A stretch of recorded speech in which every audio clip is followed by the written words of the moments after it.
Muy buenas tardes, bienvenida a esta edición de hoy de Sobre la Mesa, martes 10 de marzo del 2026, día que se decide si terminamos en el primer puesto, que eso esperamos, en el Clásico Mundial de Béisbol. ¿De qué voy a estar conversando con ustedes durante la tarde de hoy? Bueno, el caso de Ciary Pérez Peña se sigue complicando. Tomás Rivera Chat critica el manejo por parte del gobierno del escándalo e implícitamente en una estación colega esta mañana pidió que ella renuncie y le abrió fuego a un reconocido abogado, estadista y PNP. Y por otro lado, la Cámara cita al denunciante, al de la declaración jurada, al de la demanda a vista ejecutiva. Por otro lado, pierde apoyo la estadidad entre los boricuas de Orlando. Analizaré eso, no solamente en función de Orlando, sino de la tendencia aquí en Puerto Rico. Pablo José presenta medida para revocar la medida impuesta por la exsecretaria de Homeland Security que dilata el desembolso de fondos de FEMA. Obviamente, hoy continúo mis conversaciones con Javier Gorbea, sobre el clásico de béisbol y comenzaremos a hablar del torneo premundial de baloncesto femenino. Y si es martes de energía con Ramón Luis Nieves, y allá en la guerra de Irán, Pentágono dice que hoy será el día más intenso de bombardeos de parte de Estados Unidos e Israel a Irán. Esos son los temas que voy a estar discutiendo con ustedes en la tarde de hoy, en Sobre la Mesa, que comienza ahora. Un líder cuya voz conecta historia y actualidad. Su visión clara y experiencia única dan luz a los temas que moldean nuestra nación. Aníbal Acevedo Vilá está en Radio Isla 1320. Esto es Sobre la Mesa. Nuevamente bienvenida a esta edición de hoy de Sobre la Mesa. Sí, el tema de la comidilla del día es nuestro Team Rubio. Nuevamente estuve en el partido anoche, a pesar de que se atrasó cerca de una hora por lluvia. Nuevamente los nuestros nos dieron alegría, nos dieron felicidad ante un Irán Bison totalmente lleno. Regreso esta noche para el cuarto partido contra Canadá, pero de todo eso estaré hablando más adelante con Javier Gorbea. Aquí desde Radio Isla 1320, sabes que nos puedes escuchar a esta hora a través de toda la cadena de Radio Isla 1320, también en la página web de esta emisora, radioisla.tv, a través de la aplicación móvil de Radio Isla, en el canal de YouTube de esta emisora, en la página de Facebook de esta emisora y también la misma transmisión a través de la página de Facebook de este servidor, facebook.com/acevedovilá.net. Bueno, la realidad es que la situación de doña Ciary, que ayer hubo la noticia, el desarrollo importante sobre la determinación de la Secretaría de Justicia de pasar a la próxima etapa en esta investigación. Eso lo expliqué ayer, pero lo voy a volver a explicar en el día de hoy. Pero en el escenario político esto se ha complicado sobremanera.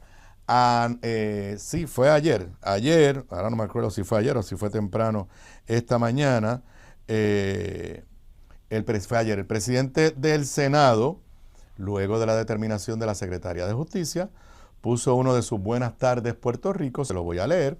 Buenas tardes Puerto Rico. Aún creyendo todas las explicaciones y justificaciones que se han ofrecido sobre el caso de Yabucoa Service y la Secretaria de Vivienda, resulta absolutamente increíble que personas del equipo de la gobernadora la hayan sometido a toda esta innecesaria en mayúscula, situación. 90 días más de investigación. Si esto terminara en una exoneración, el precio político habría sido demasiado caro. Si fuera una acusación, entonces la peor denuncia sería que, sabiendo lo que venía, no protegieron a la gobernadora, ni los involucrados ni los asesores de la propia gobernadora, Tomás Rivera Chat. Esta fue la publicación del presidente del Senado ayer, que denota, bueno, primero, lo que está diciendo Tomás Rivera Chat implícitamente. Hoy habló en la estación colega Noti1 en Jugando Pelota Dura con los amigos Ferdinand Pérez y Jorge Colbert Toro, y a eso voy ya mismito porque lo elevó a otro nivel. Pero Tomás está haciendo un análisis político y básicamente no quiere atacar a la gobernadora, le está echando la culpa a los asesores de la gobernadora que debieron haber terminado esta controversia. Y básicamente está diciendo que ya no hay forma de ganarla políticamente para la gobernadora y para el PNP. Que no importa lo que suceda, si hay que esperar 90 días, el daño político sería demasiado, aun si después la exoneran. Y si la acusan, pues todavía peor, porque le van a decir que políticamente encubrieron o de alguna forma trataron de posponer esta determinación. Yo estoy de acuerdo con Tomás. Lo que pasa es que yo creo que más que el partido y que político, esto le hace un daño terrible al gobierno. O sea, esto le hace más difícil a la gobernadora trabajar, ejecutar, gobernar, porque doña Ciari no va a poder desempeñarse como secretaria de la vivienda. Llevo diciendo esto desde hace semanas. Y la gobernadora, toda vez que trate de anunciar algo positivo, algún logro, alguna nueva iniciativa, la van a confrontar con esta declaración, o con esta situación, perdón. Hay que hacer aquí un paréntesis. Tomás, originalmente, después que él fue el que pidió que el Departamento de Transportación y Obras Públicas rindiera un informe, lo hizo antes que la propia gobernadora. Se había mantenido callado. Y la semana pasada dijo que él no iba a investigar nada porque había una investigación de justicia y había una investigación de la Cámara de Representantes y que él le va a dar deferencia a ambos cuerpos. Eso no lo ha hecho siempre Tomás. En el caso de Mariana Nogales, que era una representante de la Cámara, él fue el que radicó la querella. Y no hubo ninguna deferencia al cuerpo hermano. Pero eso fue la semana pasada. Yo me llevo preguntando desde ayer por la tarde por qué este activismo, y vamos a lo que dijo esta mañana, por qué este activismo de Tomás Rivera Chat. No tengo ninguna información confidencial, insight, nada. Pero me da la sensación de que a pesar de la relación de bastante fricción entre la gobernadora y Tomás, hay líneas de comunicación. Y a mí me da la impresión de que este post en las redes sociales de ayer y lo que dijo hoy en Noti1, quizás lo que evidencia es que Tomás ha tratado de calladamente enviar mensajes, dialogar con personas cercanas a la gobernadora, decirle, tienes que acabar esto. Ciari nos está hundiendo. Tienen que pedirle la renuncia. Y que lo que ha habido del lado de allá para acá es indiferencia, arrogancia, silencio, y que Tomás dijo, ya, se acabó. Porque luego de este post, esta mañana estuvo, como dije, en Jugando Pelota Dura, en la estación colega Noti1, y básicamente, de forma con un lenguaje cuidadoso, repitió esto que supuso en su post, pero en detalle, y si uno escucha muy bien la entrevista o la conversación con Jorge Colbert y con Ferdinand Pérez, básicamente Tomás hoy le pidió a Ciari que renuncie. Lo puso nuevamente en el contexto del daño que le hace al PNP, al partido, a la gobernadora, no en el contexto del daño que le hace al gobierno, pero está bien. Le pidió que renuncie, pero ya lo elevó a otro nivel. Tomás Rivera Chat hoy ha pedido de forma oficial, en su carácter de presidente del Senado, le ha pedido a varios jefes de agencia que le den la información completa sobre los contratos y lo que ha facturado el reconocido abogado extadista, ex secretario de Justicia bajo Luis Fortuño, Antonio Sagardía. Le ha pedido, voy a leer una carta, todas son iguales, a Eliezer Ramos, esto es de hoy, Eliezer Ramos, secretario de Educación, conforme a facultades como presidente y senador del Senado, le solicito que someta en un término de 48 horas copia de todas las facturas sometidas y aprobadas como parte del contrato de servicios profesionales entre el contratista Antonio Sagardía de Jesús y la entidad gubernamental que usted dirige. Hemos recibido información que entendemos debe investigarse por el Senado. Los documentos deberán ser representados ante la Secretaría del Senado de Puerto Rico. Esa carta se la envió a Eliezer Ramos, secretario de Educación, a Susan Roy Fuertes, secretaria del Departamento de la Familia, a Enid Ortiz Rodríguez, administradora del Fondo del Seguro del Estado, y a Josué Colón, director de AFAF, y como todo el mundo sabe, de las alianzas público-privadas en este sombrero, pero director de la alianza público-privada, y como todo el mundo sabe, el zar de energía. Y ustedes dirán, ¿qué tiene que ver esto con Ciari? Que Antonio Zagardía se ha presentado públicamente como el abogado de Ciari. Y no estoy claro si formalmente ha dicho que va a ser el abogado de Ciari en este proceso ante el Departamento de Justicia. ¿Y cuál es el mensaje ya implícito de Tomás Rivera Chat que eleva esta controversia a otro nivel? Que el envolvimiento de la Fortaleza es tan y tan fuerte en defender a Ciari que él entiende que ya es indefendible, que están asignando a un secretario que está recibiendo jugosos contratos. Esa es la alegación de Tomás Rivera Chat. Jugosos contratos del gobierno para que a la misma vez se vire y defienda a Ciari frente a ese mismo gobierno, mandándole una señal a todo el mundo que esté envuelto que la Fortaleza quiere proteger al máximo posible a doña Ciari. Inclusive en la entrevista, en la conversación, entrevista en la estación Colega, al final, en un lenguaje fuertísimo, dijo Tomás Rivera Chat, además de un registro de cabilderos, necesitamos un registro de buscones. Llamándole buscón a Antonio Zagardía, repito, exsecretario de Justicia de Luis Fortuño, reconocido estadista y quien está intensamente participando en los medios. Así que ya Tomás, de la semana pasada decir nosotros no nos vamos a meter en nada de lo de Ciari, ahora ha asumido la ofensiva. Repito, mi interpretación, él dio la voz de alerta, mi interpretación de por qué el cambio de la semana pasada a esta semana. Pues que él tiene que haberse convencido de que lo de Ciari no aguanta más y trató de convencer a la Fortaleza de que le pidiera la renuncia y la Fortaleza no se ha movido. Déjeme volver a lo que sucedió ayer, que yo creo que Tomás Rivera Chat lo entiende y la prensa todavía no ha estado clara. Lo que sucedió ayer por parte por parte de la Secretaría de Justicia no fue que ella pateó la lata y pidió 90 días más para darle un break a Ciari. A lo mejor al final le da un toallazo a Ciari. La secretaria ayer activó la segunda fase que plantea la ley del panel del fiscal especial independiente. Si usted recibe una querella, como fue la querella que recibió juramentada, como fue la querella que recibió la secretaria de Justicia de los representantes populares, si usted recibe esa de Ramón Torres y Suani Enid, usted tiene 15 días, secretario de Justicia o secretaria, para decir, aquí no hay nada. Se acabó el evento. O en esos 15 días usted le notifica al panel de fiscal especial independiente, y lo dije ayer y lo vuelvo a repetir, usted le notifica, según la ley del FEI, que a su juicio, que hay evidencia bajo juramento que a su juicio constituya causa suficiente para investigar si se ha cometido cualquier delito grave. Así que de eso es que se trata. De que activaron la segunda fase, que es la que tiene los 90 días. Ella no está pidiéndole 90 días a la al panel del FEI. Ella está usando los 90 días que le da la ley, porque la ley dice: el secretario tendrá un término de 15 días laborales contados a partir de la fecha en que recibe la información o querella para determinar si procede a realizar una investigación preliminar al respecto. Eso fue lo que hizo. Ella no dijo, esta querella no tiene ningún fundamento.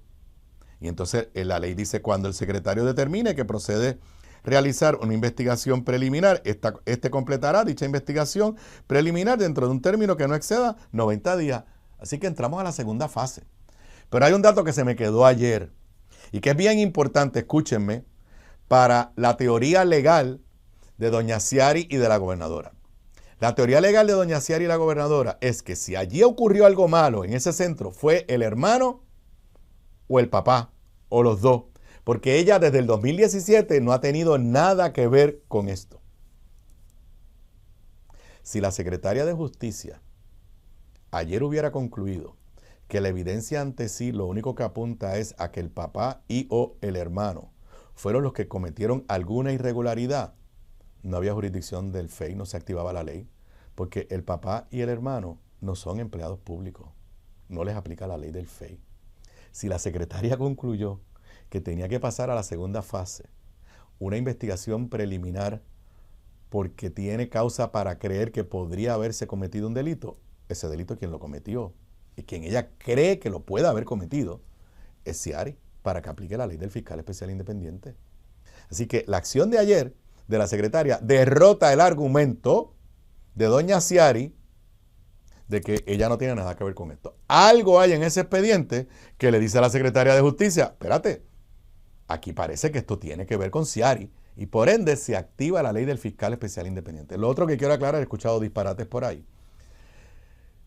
Aun si los hechos no tienen nada que ver con su función pública, hay jurisdicción del FEI.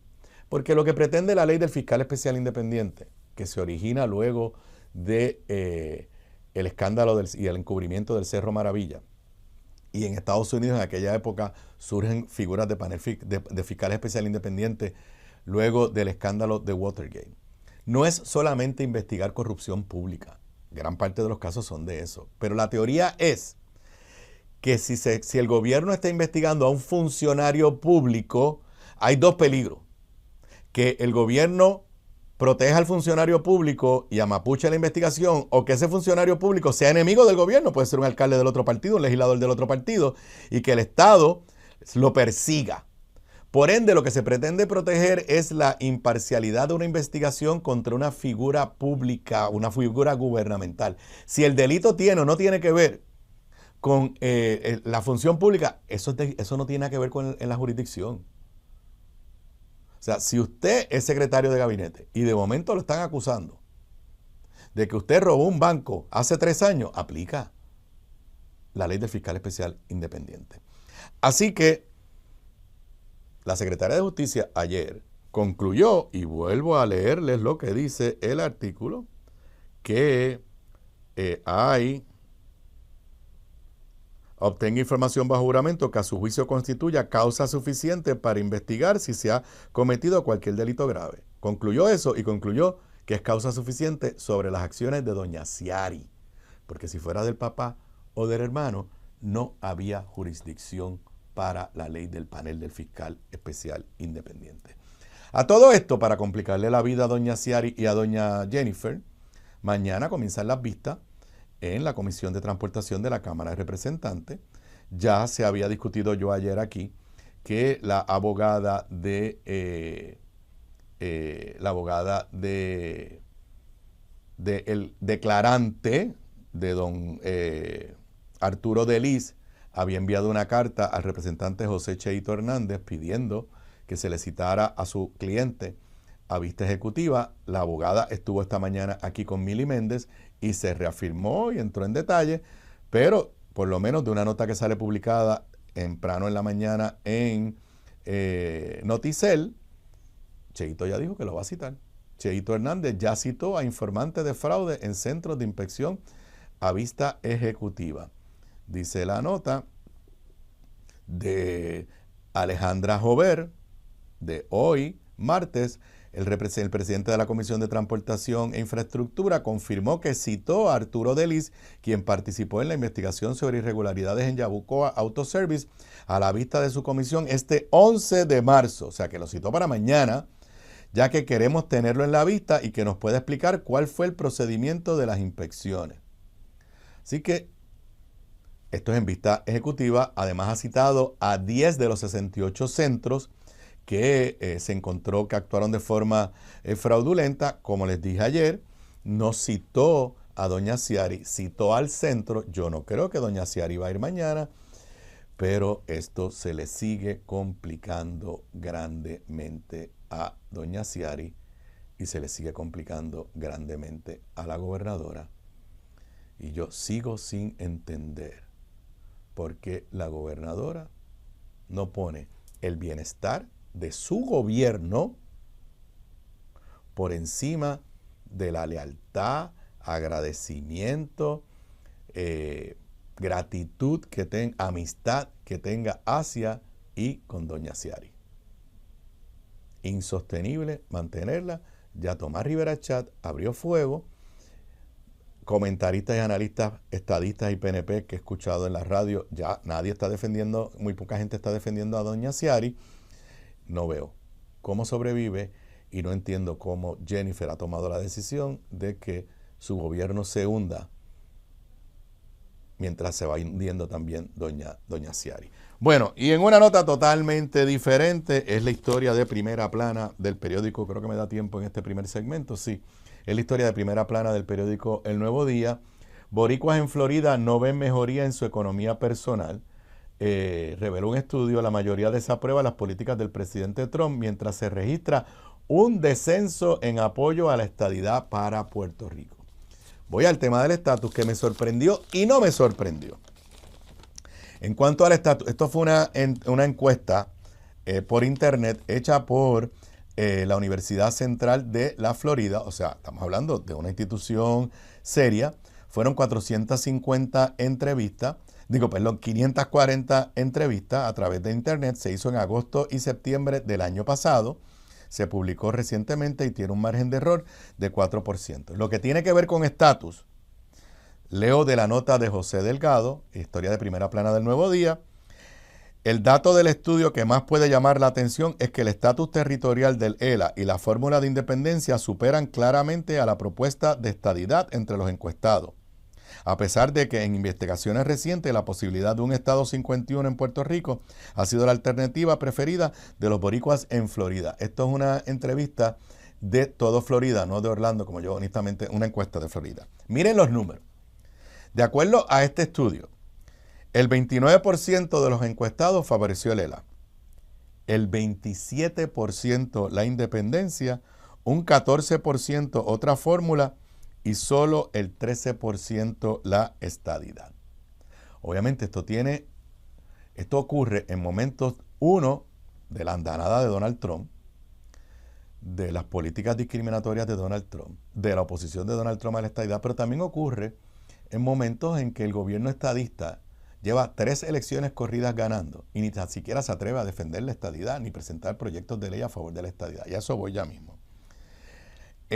Dice la nota de José Delgado. La encuesta anterior del Puerto Rico Hub, hecha justo antes de las elecciones del 2024, había indicado que el 49% de los entrevistados favoreció en aquel momento la estadidad, con un 18% a favor del ELA, un 11% que respaldó la independencia, un 10% una modificación del ELA, el 7% la libre asociación y un 6% otra. Entre los nacidos en Puerto Rico, incluidos en la encuesta, o sea, en la de ahora, el ELA fue la opción preferida con 33%, pero la independencia fue la favorita de los boricuas nacidos en Estados Unidos con 29%. En el 2020, en otro estudio de opinión de la misma universidad, la estadidad llegó a alcanzar el 70% del apoyo de los boricuas en Florida. Ok. A mí me sorprende sobremanera la caída estrepitosa de la estadidad. Y me sorprende sobremanera el crecimiento marcado de la independencia y con un apoyo sostenido al Estado Libre Asociado. Dicho eso, y perdone que haga referencia a mi libro, pero en el examen y el análisis que yo hago de los datos y de los resultados electorales en Puerto Rico, lo que podemos ver durante este decenio del 2020 hacia acá es un estancamiento o retroceso de apoyo a la estadidad en Puerto Rico. Si usted compara los números del 2020 y del 2024 en los diferentes eventos de estatus, lo que hay es un decrecimiento en el apoyo a la estadidad aquí en Puerto Rico. También hay un aumento exponencial en el apoyo a la independencia. Y hay un apoyo sostenido extremadamente significativo en apoyo a la libre asociación. Así que lo que estamos viendo de la diáspora de Florida, para mí es un reflejo de lo que también se está empezando a ver en Puerto Rico. Y esto es una combinación de un mensaje claro que nos están dando los americanos en términos generales, de que nosotros somos diferentes y que no nos quieren como parte de su federación, y de un convencimiento del electorado puertorriqueño aquí y allá de que la estadidad no tiene ninguna posibilidad y de que el liderato del PNP los está engañando. Además de eso, es interesante notar que los boricuas de la Florida están alejándose estrepitosamente, si esa palabra es correcta, de apoyar las políticas públicas de Donald Trump y de los republicanos. Hay un rechazo a Donald Trump, hay un rechazo a DeSantis, el gobernador republicano, y hay un rechazo a los 2 senadores republicanos del estado de la Florida. Interesante de cara al futuro. Regreso y hacemos ahora un alto para hablar de deportes. Converso con Javier Gorbea, el clásico de béisbol, y empezaremos a hablar del premundial de baloncesto femenino. Regreso con eso luego de la pausa. La clave para la buena cocina, además de los ingredientes y recetas, está en la calidad de los productos en los que cocinas. Por eso te recomiendo mi línea Giovanna Heike Cookware Collection, con acabado en cerámica, mangos ergonómicos y 4 milímetros de espesor para mejor conducción de calor. Lo distribuye North Caribe Imports y su marca Caribe, donde además encuentras utensilios de cocina y limpieza para tu hogar. Ahora cuida tu jardín con Caribe Garden. Caribe, calidad, experiencia y el mejor precio. Pídelos en tu supermercado más cercano. Simplifica tu vida con Caribe. Distribuye North Caribe Imports, la empresa puertorriqueña con más de 50 años sirviéndote a ti. Bocados Divino, el lugar perfecto para almuerzo o cena. Menú internacional, especializados en los mejores guisos, cabrito al vino, rabo encendido y el mejor osobuco que puedes encontrar. Mariscos frescos del país, langosta de nuestras costas, amplia carta de vinos y jugos naturales, con la mejor localización, seguridad y amplio estacionamiento gratis. Bocados Divino, en el edificio del Colegio de Abogados en Miramar. Para reservaciones, llamar al 787-238-1530. Gramas lindas, gramas, plantas, palmas y todo para tu jardín. En Dorado, 796-1386. 796-1386. Gramas lindas, excelente calidad y servicio insuperable. 796-1386. Los equipos, las estrellas y las expectativas del torneo. El Mundial de Béisbol se discute aquí, cubriendo todas las bases. Radio Isla 1320 presenta a Javier Gorbea. Aquí de regreso a Sobre la Mesa, y pues este quizás es el segmento más agradable, porque me pasa hablando de política y temas no tan agradables, pero desde la semana pasada hemos comenzado una conversación aquí y con los chicos de Puestos para la Mañana con Javier Gorbea sobre el clásico de béisbol, y hoy también vamos a empezar a hablar de el premundial de baloncesto femenino que comienza mañana. Lo había tenido por la magia del video, pero hoy lo tengo aquí en persona. Un placer saludarte, Javier. Un placer estar finalmente llegar a Sobre la Mesa. Este segmento es auspiciado por la Farmacia Amiga, localizada en la Avenida Las Américas, B1, en Mayro, Cagua. Ellos tienen más de 40 años de servicio, gran recetario y productos naturales, así que los que estén ahí en Cagua, dense la vueltita por allí. Bueno, yo fui al juego de ayer, voy para el juego de hoy contra Canadá. Obviamente, pues queremos que tú nos des tu análisis del juego de ayer, pero ya van 3 juegos. Y pues todos fuimos a es hermoso ver el Irán Bison lleno y tanto entusiasmo.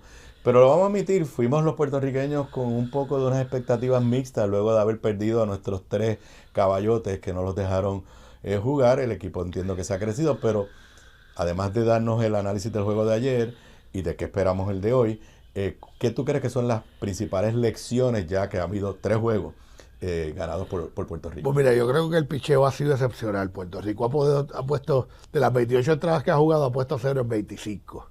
Wow. Y de las 4 carreras que le han anotado, 2 de ellas no cuentan para el error average, porque son carreras que son consideradas sucias. Una de ellas es la del Ghost Runner, etcétera. Que eso, para que los que no saben, hay una regla que antes no existía, de que si vas a entradas extra, el equipo batea con alguien ya en segunda base. Y lo que me acabo de aprender es que esa carrera que nos la hizo Panamá en el inning número 10 no cuenta para en términos del rock average. Sí. Incluso esa regla se puso en el primer clásico mundial, para evitar los juegos tan largos, sí, y proteger los jugadores. Y antes era en primera y segunda. Ah, sí. Era en primera y segunda después de la 10. Okay. Major League Baseball eventualmente adopta la regla y era solamente corredor en segunda. Y el clásico la pone como la pone Major League. Pero Major League Baseball no la aplica en la Serie Mundial. No. Una vez empiezan los playoffs, se juega como se jugaban los Estados Unidos. ¿Cuáles son las lecciones que tú has obtenido de nuestro equipo? El picheo, leí que es el mejor picheo de todos los equipos en todo el clásico, no de los 5 que están acá. De todo el clásico, wow, correcto. Tremendo. Definitivamente eso, los jugadores veteranos Sí. se han elevado en Puerto Rico.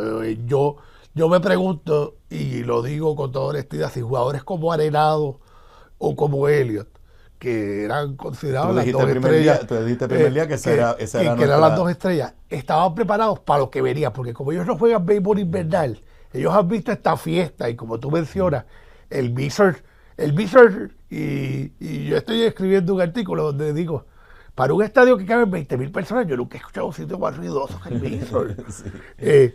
Y es una cosa bien interesante y intimida a los pitchers. Eso te iba a decir, el público canta todos los lanzamientos, No, o sea, celebra mira, las bolas si son a favor de Puerto Rico. El otro día yo hablaba con los muchachos de puestos que ese pitcher de Panamá, cuando él envasa a Eddie y después Machete ve el sencillo, él ya tenía una cara de ¿dónde a mí me metieron? ¿Qué hago yo aquí? ¿Qué hago yo aquí? Bueno, pero entonces, los bateadores, los de más experiencia te han impresionado. Me han impresionado, claro, yo creo que de los jugadores jóvenes, Daniel Erdice, que es el muchacho que era shortstop y que se esperaba que en esa posición rotaran a Arroyo, al otro muchacho que estaba por entrar por Lindor.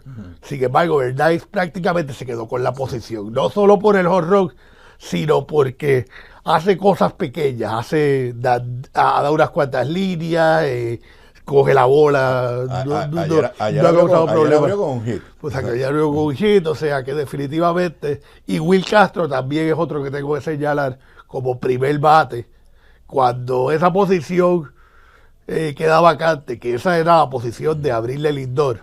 Oye, no es fácil sustituir a Lindor y uno sabía que no lo iba a hacer en cuadrangulares, pero ha ido seteando la mesa y ha conectado y ha tenido grandes turnos. Quizá nuestros 2 más veteranos, corrígeme si no son, que son Eddie y Machete. Pues mira, en el caso de Eddie ahora mismo no tiene equipo de Grandes Ligas y hubo mucha conversación sobre si Eddie debía o no estar. Y no tiene equipo, pero él quiere seguir jugando. Sí. O sea, no ha decidido retirarse. No ha decidido retirarse y yo creo que ha demostrado que le queda suficiente. El caso de Machete es distinto, porque Machete anunció en julio que será su última temporada, no jugó los últimos meses. Y cuando Lindor salió del equipo, a él lo nombraron capitán y yo pensé que era más un puesto honorario. De esos que le dan a la gente cuando... Sentimental. Gracias por tu trabajo en el pasado. Y de repente, Machete ha dado 3 hits que han estado en el medio de todos los momentos importantes de Puerto Rico. En el juego contra Colombia, en el juego contra Panamá, y entonces en este juego las 3 carreras, las empuja, limpió las bases. Limpia las bases y le da a Puerto Rico. Ayer el pitcher de Puerto Rico, Herbert, no vino con su mejor... Su recta no estaba. Vino bolón. Exacto.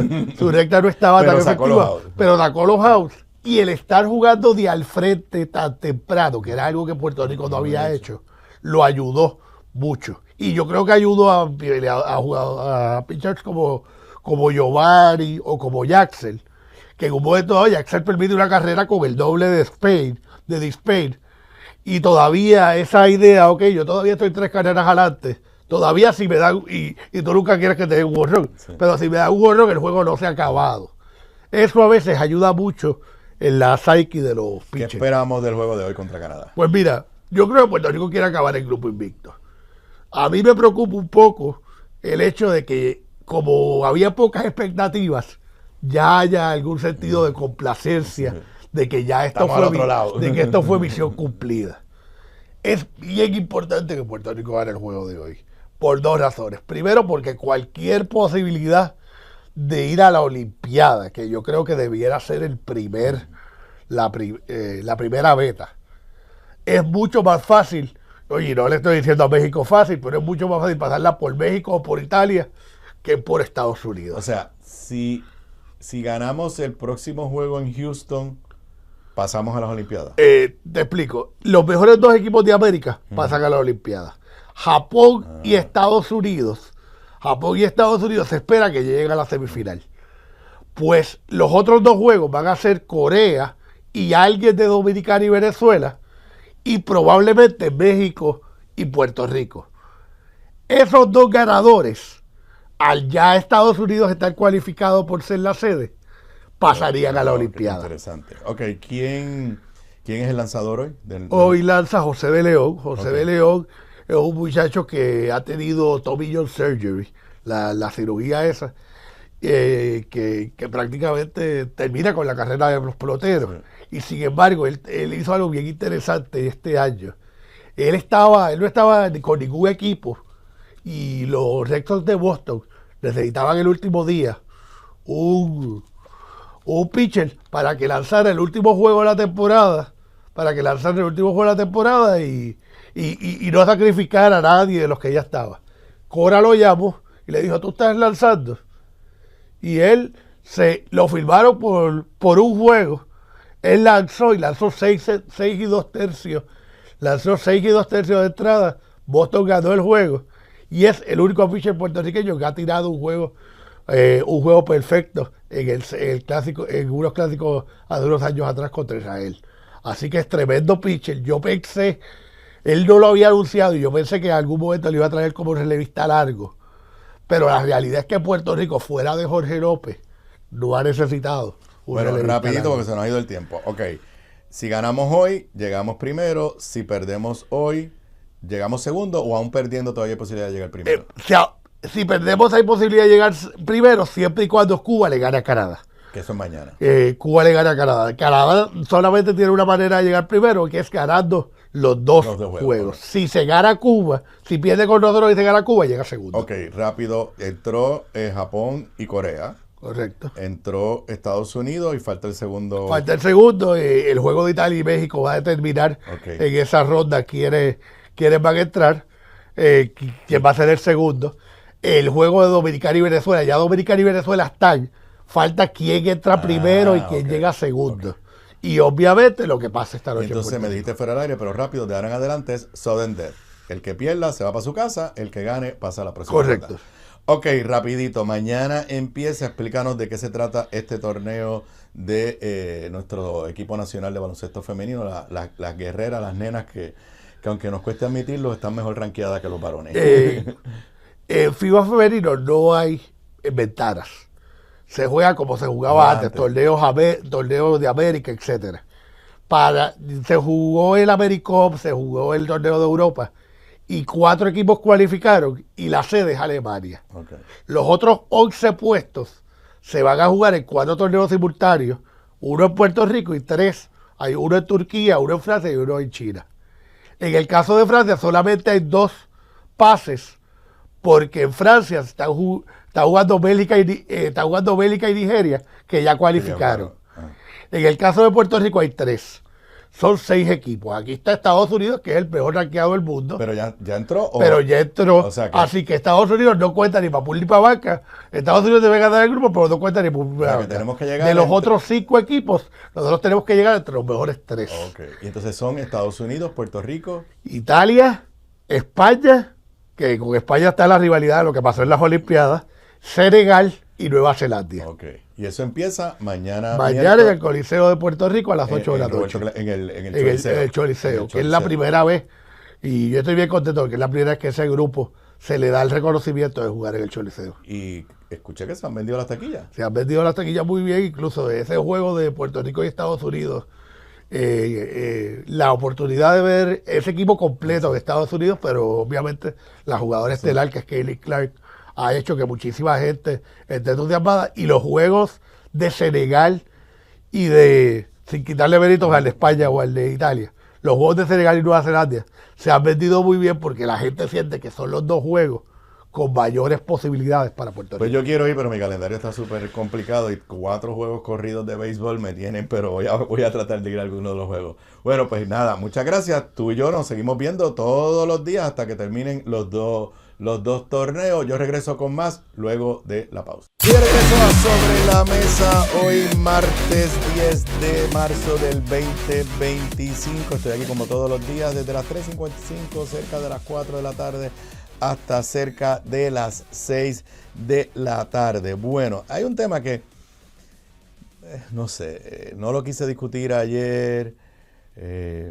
pero hoy el secretario de Educación habló y me parece que sí, que amerita un análisis y reflexión de mi parte. Me refiero a esta idea, no sé ni cómo describirla, convertida en un proyecto de ley presentado por legisladores en la Cámara de Representantes para obligar que en las escuelas públicas los niños que vayan con mochilas vayan con mochilas transparentes. Todo esto bajo una teoría de que de esa forma se controlaba, se evitaba la entrada de armas, de droga, ese tipo de cosas. Ayer yo me negué a comentarla, pero sí escuché la entrevista que hizo Mili al secretario de Educación aquí en Pegados en la Mañana. La entrevista era sobre otros temas, pero Mili se lo comentó y yo, aunque la interpretación que le dieron mucho era que el secretario había dejado abierta la puerta a la propuesta, a mí me pareció que fue más que nada que el secretario no sabía, no se sentía cómodo en contestar la pregunta sin ofender a los señores legisladores. Hoy ya se le ha preguntado, hoy martes, y ya ha sido más categórico, y cito aquí de algunas de las notas que ya están en los medios digitales. Hoy se le preguntó en una conferencia de prensa en La Fortaleza y dijo sobre esta idea o esta medida para que tengan que utilizar mochilas transparentes. No necesariamente es la medida clave para resolver una situación. Entonces dijo más adelante, estadísticamente y habiendo visto documentados todos estos incidentes, los incidentes en realidad han estado bajando. Sí hemos visto una merma de incidentes en las escuelas, los datos así lo constatan. En términos reales, incidentes de violencia o de armas. Yo creo que ha sido clave estas otras medidas que sí hemos puesto en marcha y que obviamente sí queremos cambios continuos, pero tenemos que seguir trabajando en ellas. Me parece absurda. Primero, en Puerto Rico, yo no estoy negando que no entran armas, cuchillas, no, muchísimo menos vamos a negar que está entrando droga. Pero movernos a una solución ordenada por el Estado para que los padres tengan que comprarle mochilas transparentes. Los problemas que eso causa, creo que la medida tiene en cuanto a las mujeres y pues las necesidades muy particulares que tienen las mujeres sobre su higiene personal, toallas sanitarias, ese tipo de cosas. Dice que tenga que haber un lugar para almacenar. Me parece absurdo, o sea, eso como que viola todos los principios básicos de derecho a la intimidad. Pero yo voy a algo todavía más sencillo. Estamos en un mundo capitalista, oferta y demanda. Si hoy un niño o una niña o un joven o una joven se quiere comprar una mochila para ir a la escuela, pues hay diversidad de mochilas. Hay disponibles. Y eso hace que la libre competencia, pues los precios, pues varíen y sean competitivos. Si usted da una orden que todo el mundo lo único que puede comprar es mochilas transparentes, usted está artificialmente aumentando de forma brutal la demanda. Y lo que va a provocar es que 2, 3, 4, 5 se queden con el mercado y pongan el precio que le dé la gana. Y usted va a obligar a los padres que a lo mejor podrían conseguir una mochila baratita, de tela, de lo que sea, la que más barata encuentre en el pueblo. Usted los va a obligar a que tengan que pagar por la mochila que a usted el Estado le dio la gana. Absurdo. Absurdo. Yo creo que el nivel de regulación del Estado en cosas como esta tiene que tener unos límites. Y volvemos, nosotros no tenemos en Puerto Rico, gracias a Dios, el problema de tiroteos en las escuelas como ocurre en los Estados Unidos. Y me parece que, nada, no lo había comentado, me llama la atención que ayer Eliezer Ramos fue un poquito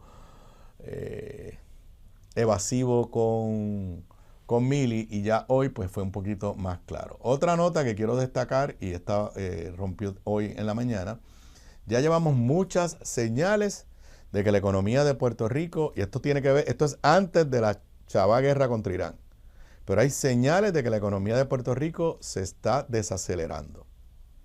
Los recaudos del Estado durante los primeros 6 meses del año pasado, o sea, los primeros 6 meses del año fiscal, los últimos 6 meses del año 2025, fueron menores que el mismo periodo del año anterior. La Junta de Control Fiscal nos está diciendo que hay señales de desaceleración. El índice de la manufactura lleva varios meses en caída. Bueno, pues ahora son los autos nuevos. Leo de Metro, sigue en caída la venta de autos nuevos en Puerto Rico. La venta de automóviles nuevos en Puerto Rico fue de 7.722 unidades en febrero, lo que representa una disminución de 13.47% al compararlas con el mismo mes del año pasado, que así que se compara. En febrero del 2025 se vendieron 8.924 y esta vez 7.722. Según la organización Grupo Unido de Importadores de Automóviles, GUIA, varios segmentos registraron reducciones durante el mes. Entre las más afectadas estuvieron los sedanes mini compactos y mini compactos premium, con una caída de 62% de febrero de un año a otro. Otro segmento con cambios significativos fueron los SUV compactos, que tuvieron una caída de 50%. ¿Quiénes tuvieron algún aumento? Los vanes y las SUV medianas de 20%. Según los datos divulgados por GUIA, el 85% de las ventas del mes correspondieron al canal retail, mientras que el 15% provino de venta de flotas. Así que si usted quiere seguir tapándose los ojos y negándose a la realidad, pues va a despertar a una triste realidad. Todos los indicadores económicos en este momento están señalando una peligrosa desaceleración de nuestra economía. Y todo es antes de la guerra de Irán, antes del aumento vertiginoso en el costo del petróleo, que veremos ya las consecuencias que va a tener sobre nuestra economía. ¿Por qué todo esto es importante? Porque cuando usted escuche por ahí a la gobernadora, a los legisladores prometiendo que si rebajas contributivas, que si esto, que si lo otro, lo que se vaya a proponer tiene que ser en el contexto de la realidad económica del país. Llevo varios días diciéndolo, apúntenlo. La Junta de Control Fiscal va a revisar el plan fiscal a la luz de todos estos cambios y de la guerra de Irán. La Junta de Control Fiscal es muy probable que revise el estimado de ingresos del gobierno de Puerto Rico hacia la baja. Y eso tiene importantes consecuencias negativas para todos nosotros. Bueno, y en temas vinculados con precisamente el movimiento de la economía, todo el mundo, por más que traten de negarlo, sabemos que ha habido una lentitud exagerada y difícil de entender en el flujo de los fondos federales post María. Pero, y expliqué la semana pasada cómo la gobernadora está declarando victoria porque le han facilitado unos fondos federales que básicamente fue que se los congeló el gobierno de Trump. Así que ella está tratando de resolver un problema que creó su propio gobierno, el gobierno de Trump. Y parte del problema fue que la secretaria que votaron del Departamento de Seguridad Nacional, Kristi Noem, puso una norma que cualquier gasto de $100,000 o más, lo comentamos en este programa el año pasado, tenía que ir hasta la propia secretaria para que fuese aprobado. Y eso es un nuevo estrato burocrático que todo el mundo sabía que iba a complicar la situación. Bueno, pues para atender esto, el comisionado residente Pablo José formalmente presentó legislación en el Congreso para eliminar vía legislativa lo que impuso doña Kristi Noem. Leo del periódico El Nuevo Día, propone eliminar requisitos para liberar fondos federales. Una nota de Amanda Rodríguez Durán de El Nuevo Día. Ante los retrasos en el desembolso de fondos federales, Pablo José presentó ayer lunes legislación para eliminar el requisito impuesto por la exsecretaria Kristi Noem, que exige la aprobación de la jefatura de esa agencia en todo proyecto ante FEMA cuyo costo supere los $100,000. Le puso del nombre el Disaster Aid Without Delay Act of 2016. Responde, como dije, a las políticas de Noem, que era la escogida por Donald Trump. Perdió el cariño de Donald Trump, pero no por razones que tengan que ver con FEMA, sino por otras razones. Y esto, según los alcaldes, ha retrasado la distribución de subvenciones, contratos y otros recursos de asistencia post-desastre destinados para Puerto Rico. Cita textual de lo que dijo Pablo José: este proyecto revocaría la autoridad de la secretaria y evitaría que cualquier futuro secretario pueda imponer una cantidad arbitraria para revisar proyectos que estén autorizados específicamente bajo la ley federal. No sé si tenga posibilidades de que se apruebe, pero me parece que es una propuesta en la ruta correcta. Regreso con Martes de Energía luego de la pausa.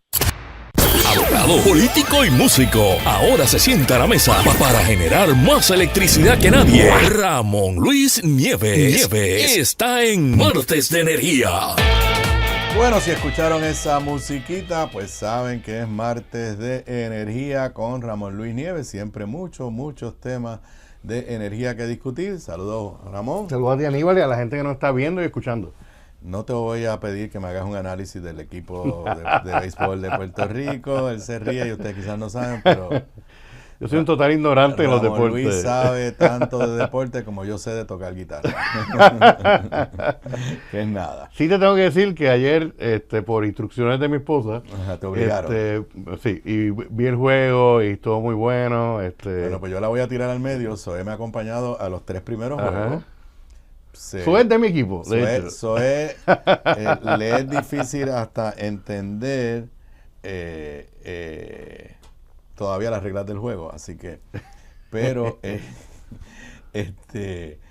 ya para el de hoy me dijo, ya 3 corridos, ya está bien, así que me llevo a Luisito Herrero, lo llevo para el juego. Ese sí sabe y le gusta. Sí, yo, de hecho, cuando escucho a los comentaristas que sé que hacen un gran trabajo, yo no entiendo ni papa lo que están hablando. Pero nada, a lo que sí tú sabes, a lo que sí. Bueno, y qué bueno por el Team Rubio que a lo que sí dimos caña. Bueno, en el fin de semana, me imagino que fue una notificación del viernes, pero salió la aprobación por el negociado de energía de la conversión de 2 de las unidades de Palo Seco a gas natural. Luego de eso también salió una nota de Josué Colón, que anda de Media Tour esta semana, diciendo que sí, pero que eso ahora requiere un permiso de EPA. Yo pensé que ya eso era fait accompli. Y también pues en unas entrevistas que dio el domingo José Colón, extremadamente positiva, de que entiende que no vamos a tener problemas de generación este verano, que sabes que siempre es la gran preocupación. Bueno, te di ahí como 2 o 3 noticias a la vez, pero quizás la más importante es qué significa de verdad esa autorización del negociado de energía. Aníbal, la Autoridad de Energía Eléctrica ha intentado por años ya, te puedo decir desde el 2020, 2021, quizás antes, ha intentado de que se autorizara que el negociado de energía le autorizara la conversión a gas natural de distintas unidades en las plantas de la Autoridad de Energía Eléctrica. Eso conllevó, ¿verdad?, unos procesos bastante difíciles por 2 razones particulares. Uno, porque hasta hace poco la política pública energética de Puerto Rico mandaba a que se cumplieran con unas metas intermedias de integración de energías renovables, que como sabemos y hemos discutido en el programa, la gobernadora, mediante la ley 1 del 2025, quitó esas metas, dejando la meta final de 100% renovables en el 2050, pero quitándole ese peso, esa presión al gobierno de integrar renovables no matter what, como quien dice. Y ahí pues cambió un poco el clima regulatorio de las discusiones que tenían el negociado con la Autoridad Eléctrica, discusiones que eran peleas, porque el negociado decía, mira, pero tú estás aquí trayendo un montón de proyectos de gas y se supone que estemos caminando hacia el 100% renovable, etcétera. Eso por un lado. Por otra parte, porque el negociado, y para eso está el negociado, le cuestionaba en muchas ocasiones a la Autoridad Eléctrica que la información que le estaban dando las autoridades, y luego genera, que la información que le estaba dando era inconsistente, incompleta, a veces realmente que no era correcta, ¿verdad? Así que ya llevamos como más de 5 años en este tipo de discusiones, pero ya hemos visto que ahora bajo Genera y bajo el nuevo clima regulatorio, pues poco a poco se están aprobando estas conversiones. ¿Qué efecto puede tener eso a gas natural? ¿Qué efecto puede tener eso para nosotros los abonados? Y en esto yo ¿verdad?, coincido con lo que dice el ingeniero Josué Colón y otra gente, ¿verdad?, en la industria. que se prefiere quemar gas, o sea, generar energía a base de gas natural que quemar bunker C o petróleo. Porque pero esas dos unidades están utilizando ahora diésel o están apagadas. Eso es lo que yo no estoy claro. No estoy claro cuál es la situación actual, pero ciertamente ya la conversión de estas unidades a gas natural puede representar unos ahorros eventualmente a los abonados. Son en términos ambientales son mucho mejor que estar quemando, o menos malas que estar quemando derivados del petróleo, bunker C, por ejemplo, y lo que se genera a base de diésel, etcétera, mucho, incluso hasta más caro como tal. Así que eso pues puede ser, es una noticia positiva, por así decirlo. Ahora faltan unos permisos de EPA, etcétera. No creo que dentro del clima regulatorio de Washington actual, donde haya mayores problemas de conseguir esos permisos. Y eso va dentro de la agenda que tiene la Autoridad de Energía Eléctrica de ir convirtiendo gas natural prácticamente gran parte de la flota de generación de energía que le pertenece a la autoridad. De lo que tú sabes, y con estos proyectos, ¿vamos a tener suficiente generación para el verano?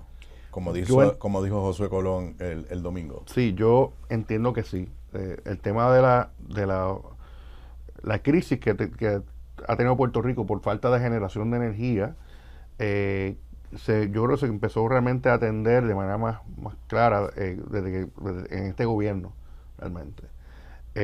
Claro, había unos proyectos, para ser justo con la verdad, había unos proyectos para mejorar o reparar unidades, etcétera, que venían de las pasadas administraciones, pero ha habido una insistencia por el falta de energía y por la gobernadora Jennifer González para acelerar esa tarea y genera la ha estado realizando. Ha estado reparando unidades, unidades que estaban fuera de servicio han entrado en servicio y se ha añadido, según el gobierno, poco más de 1,000 megavatios de energía que no estaba en el 2024. Quiero añadir a eso, Aníbal, que se supone que ya este año, ya en este año, va a estar entrando también una generación de energías renovables. Que la discutimos con Julián Herencia. Hace unos cuantos martes atrás. Correcto. Y eso también, eso junto a los proyectos de almacenamiento, las baterías, ¿verdad?, a gran escala, deben mejorar muchísimo la situación que teníamos por falta de generación de energía. Ahora, ese es el tema de generación. Ya sabemos que puedes tener la mejor generación del mundo, pero si no tienes distribución y transmisión adecuada, pues ahí está, ¿verdad?, la tarea que le toca a Luma con respecto a los proyectos de la reconstrucción de la red eléctrica para lo que tiene el dinero para hacerlo. Ok, mencionaste eso y no lo habíamos hablado fuera del aire. ¿Y qué te parece el cambio en la gerencia de Luma? Mira, yo creo que... ¿Conoces a la nueva...? No la conocía, la conocí tan pronto se hizo el nombramiento, ¿verdad? Conocí sobre ella. Sí, sí. Hice mi búsqueda también en las redes. Yo creo que esta movida de Luma es muy inteligente. Un gran problema que ha tenido Luma con sus anteriores presidente o CEO, que eran Wayne Stensby y Juan Saca. Primero, me parece que ambos no entendían la cultura política de Puerto Rico. Después que el tema de energía... Quiero aclarar, el concepto de cultura política no es politiquería, es tú entender... ¿Cómo se dan las cosas en un lugar? En un lugar desde el punto de vista de gobierno, de gente, de sus relaciones, eso es lo que llama cultura política. Correcto. Y tanto Stensby como Saca, pues tenían... Luma, no voy a hablar de ellos personalmente, Luma. Tal vez no entendió lo importante que era en Puerto Rico, que la Autoridad Eléctrica estuvo aquí controlando todo el sistema eléctrico durante 80 años, y de momento este tema ha sido bastante traumático para el pueblo de Puerto Rico, el tema de la administración privada. Ahí como tal, tanto Stensby como Saca cometieron muchos errores de comunicaciones, de percepción y todo, por esa falta de entendimiento, ¿verdad? Y digo eso y digo lo otro, Aníbal, pues esto siempre trato de enfatizarlo. Aparte del tema de la dirección ejecutiva, a mí me parece, por mi experiencia profesional, que Luma sí tiene allá adentro, ha traído muchos talentos extraordinarios en las áreas técnicas. Claro, cuando se te va la luz, pues tú no piensas en eso.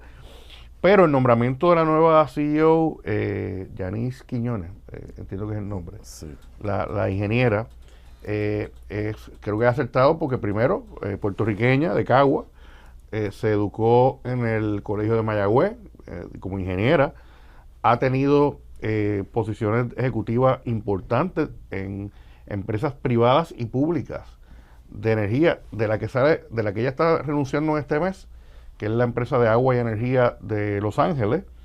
Esa es la empresa de energía pública, compañía pública de energía más grande de todo Estados Unidos. Ella tiene a su cargo en ese rol a 11,000 empleados, ¿verdad? Eso en comparación con la Autoridad de Energía Eléctrica, por ejemplo. Así que yo creo que esa experiencia en el mundo energético es algo que carecían los CEOs de Luma anteriores. Ella sí lo tiene. Ella pues, debería conocer. No, Saca venía de telecomunicaciones. Claro, el señor Juan Saca venía de telecomunicaciones. Yo lo conocí cuando estaba en telecomunicaciones, pues cuando yo estaba en el Senado presidía la Comisión de Telecomunicaciones y creo que en esos años él estuvo, ¿verdad? Así que sí, son ejecutivos experimentados, pero el tema de energía de Puerto Rico es bien particular. Así que yo creo que irrespectivo de lo que uno piense sobre Luma, sobre el servicio, sobre el contrato, en lo que le ha hecho bien, el sistema hay que operarlo bien. Así que creo que ha aceptado el nombramiento. Yo personalmente le deseo todo el éxito del mundo, porque si tiene éxito en su trabajo, mejora el servicio. Vamos a ponerlo de esa manera, ¿verdad? Así que vamos a ver, ella todavía no ha hecho expresiones públicas. Bueno, es que no ha llegado. Porque no ha llegado. Ella llega el 1 de abril, ¿no? Y entonces, lo tengo que decir con mucho respeto, le preguntaron a José Colón, ¿ya usted se reunió con ella? Pues si no está aquí. No ha llegado, no está aquí, no ha empezado.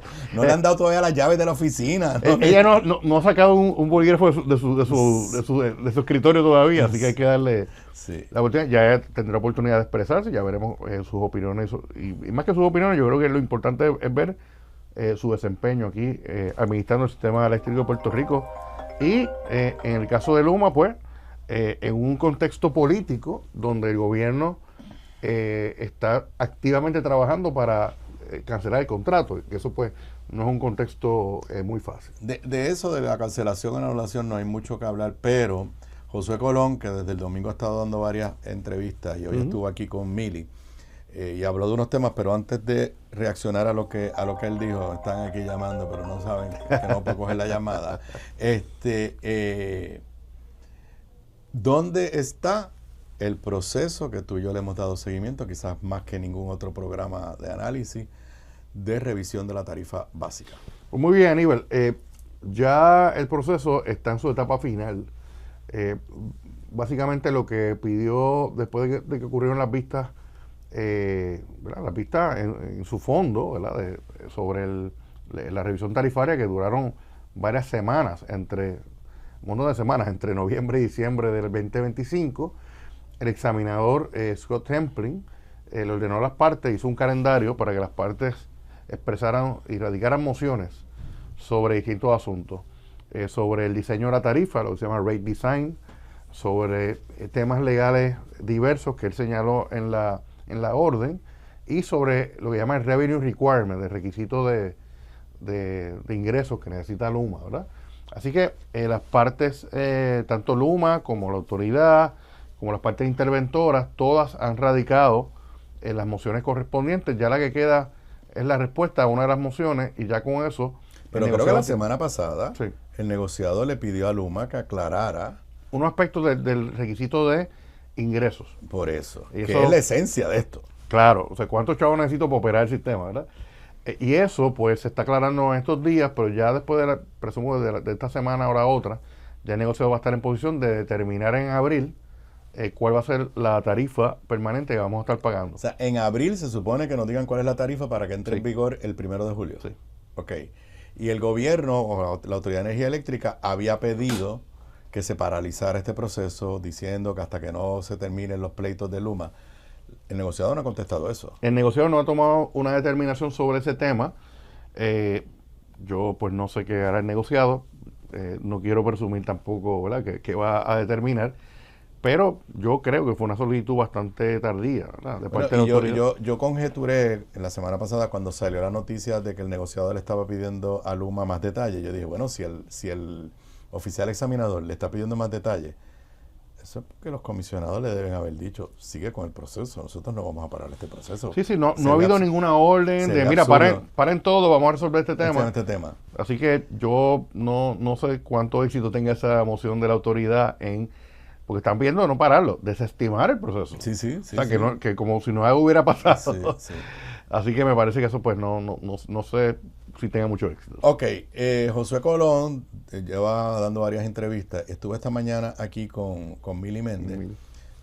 Yo tuve la ocasión, no lo escuché en vivo, pero sí en el canal de YouTube. Usted sabe que todos estos programas están disponibles en el canal de YouTube de la emisora. También en el canal de YouTube de este servidor se hace disponible más tarde el programa. Y entonces hay 3 asuntos que él tocó que quisiera aclarar. Primero, dar mi opinión, porque yo, aunque tú eres el experto, doy también en este espacio mi opinión. Porque me parece que no fue... Déjame ver. Yo creo que evidencian unas contradicciones que no se las dijo al país. Lo primero, Mili le trató de hablar de este proceso de revisión de tarifa y lo único que dijo es que el gobierno está en contra de que aumente la tarifa. El día que yo encuentre un gobierno que diga que estoy a favor de que aumente la tarifa, pues tú me avisas. Porque Claro. Una cosa es, yo estoy en contra de que aumente la tarifa, pero les tengo que ser bien honesto. La realidad es que las circunstancias pues probablemente apuntan y vamos a tratar de que sea a lo menos. Pero él dijo que estaba en contra, Y entonces Mili le hace la pregunta sobre las pensiones, que sabe que ha sido un tema controversial y que en algún momento en octubre fue del año pasado nos pusieron ya un cargo que le llaman temporero para pagar las pensiones y eso Correcto. está ahí. Pero entonces José Colón le ha dicho hoy a Mili Méndez que el gobierno está en contra de que las pensiones las paguemos de las tarifas y que ellos, es la Junta la que está imponiendo que las paguen de las tarifas. Y cuando Mili le dijo, ¿y de dónde se van a pagar? Hemos buscado alternativas, pero no le pudo decir a Mili Méndez cuáles son las alternativas. Pero lo que no le digo a Mili Méndez, y lo digo con el mayor respeto, pero hay cosas que a veces la deshonestidad no es que alguien se roba dinero, es que pues no dice toda la verdad. Es que la semana pasada el gobierno de Puerto Rico fue ante la jueza Taylor Swain a oponerse a una demanda que presentaron consumidores, tanto residenciales como comerciales, pidiendo que no se paguen las pensiones de la tarifa. Entonces, ¿cómo es posible que él diga, estamos en contra de que se pague de la tarifa, pero la semana pasada fuimos al tribunal a decirle a la jueza, no puedes darle paso a esa demanda porque hay que seguir pagando las pensiones de la tarifa? ¿Estoy yo en lo correcto, en la contradicción? ¿Qué te parece a ti esa expresión de, además, ¿de dónde se van a pagar las pensiones? Es una gran pregunta, Aníbal, y de hecho, el pleito al que hace referencia, Aníbal, es un pleito de clase. Bueno, no, están tratando de pedir la clase, Correcto. no el certificado. No el certificado, pero esa es la intención es que se convirtió en un pleito de clase, es decir, quita ese pago de las pensiones de las facturas y devuelve el dinero a Puerto Rico, a los abonados. Lo que hemos pagado. Mira, Aníbal, esta situación de las pensiones es bien complicada por varias razones. Primero, Robert Mujica hace unos días cuantificó esto y dijo que el tema de las pensiones equivale a que nos van a sacar de nuestros bolsillos, de los abonados, 300 millones de pesos anuales para pagar las pensiones. Eso es algo, una cantidad absurda, súper gigante, ¿verdad? Y cuando se planteó este tema en algún momento en el 2025, finalmente se plantea de que se pague, salga el pago de las facturas de los abonados, porque el gobierno ya llevaba algún tiempo haciéndole préstamos, en teoría, desembolsando dinero para atender a manera de emergencia el problema que tiene el plan de pensiones de los empleados de la autoridad. Hasta que la Junta dijo, gente, se acabó el tema, tienen que buscar una fuente permanente, la fuente más directa metiéndonos la mano al bolsillo de los abonados. Yo creo que ahí, ¿verdad? Y exhorto también a la legislatura, busquen la manera de abrir un proceso para ocultar alternativas, porque esto nos provoca un problema terrible a los abonados, y esto es para siempre, esto no es para ahora, esto es para siempre, ¿verdad?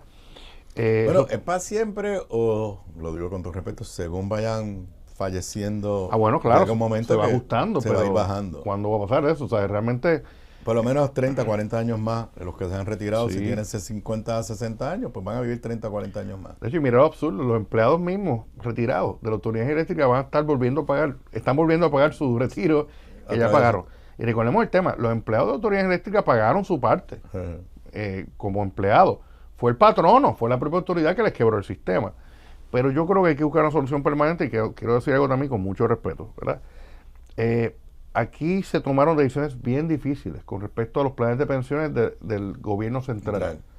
A la legislatura en la que serví nos tocó a los 2 meses o 3 reformar los planes de retiro, lo de los maestros, otros empleados públicos, decisiones dolorosas, pero que eventualmente se reconoció que esas decisiones dolorosas y que nos costaron políticamente, eventualmente salvaron los sistemas de retiro y la gente está cobrando, ¿verdad? Que cambiaron las condiciones, que ahora te retira de otra manera, con otros términos, cierto. Pero Aníbal, eso no ocurrió con el plan de pensiones de la Autoridad Eléctrica, que yo recuerde. No hubo un esfuerzo de decir, mira, hay un problema aquí con este plan, ¿cómo se trabaja esto?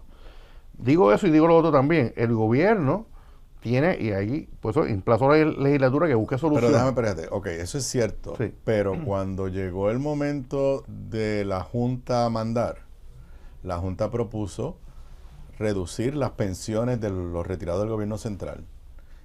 Y todos nos opusimos. Claro. Y establecimos el precedente de que aunque estemos quebrados, las pensiones no se tocan. Y ese es un poco el precedente que están reclamando los pensionados de energía eléctrica. Claro, pero el fundamento para que en los planes de ajuste la Junta dejara los planes de retiro tranquilos es que ya se habían ajustado.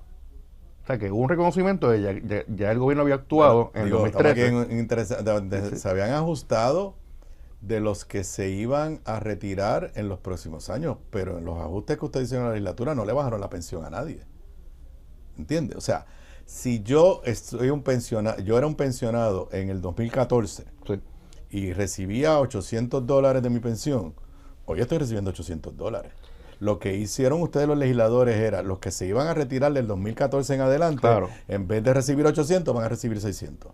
Pero que, o sea, lo que te quiero decir es que nosotros como país tomamos la decisión de proteger las pensiones en el momento que la Junta dijo, vamos a cortarla. Correcto. Y de hecho, y como cuestión de récord, Aníbal, como tú bien sabes, en todas las jurisdicciones que han ocurrido quiebras de gobierno, pensiones. Lo primero que se va a ajustar son las pensiones. Ahí no hay para nadie. Aquí se protegieron. Pero dicho eso, creo que la legislatura tiene que mirar esto con mucha atención para que hablemos en plata. Y esto pues se ha planteado en el caso de la revisión tarifaria. La tarifa básica que nosotros pagamos de manera fija hoy son los famosos 4 pesos que hemos discutido muchas veces en el programa. Yo a veces me pierdo. ¿Por qué es 4 pesos? ¿Es 4 pesos independientemente de cuánto yo consuma? Sí, bueno, una tarifa básica que de ahí, eso no está atada a tu consumo necesariamente, exacto. Okay. Pero ahora lo que propone el Luma es que unas partidas de la tarifa que dependen de tu consumo actualmente, que son el CELI de los municipios, o sea, lo que cuesta el acuerdo especial entre la autoridad y los municipios, los subsidios legislados, que esas partidas, en vez de ahora depender de tu consumo, ahora sean unas partidas fijas. Y encima de eso está lo que cuesta el pago de las pensiones, que Luma está proponiendo que sean unas partidas fijas y no lo que llaman volumétricas, no dependiendo del consumo como es hasta ahora. Y en el caso se ha planteado por algunas partes de que eso equivale a subir las partes fijas de nuestra tarifa de 4 pesos a 40 pesos. Eso está ahí.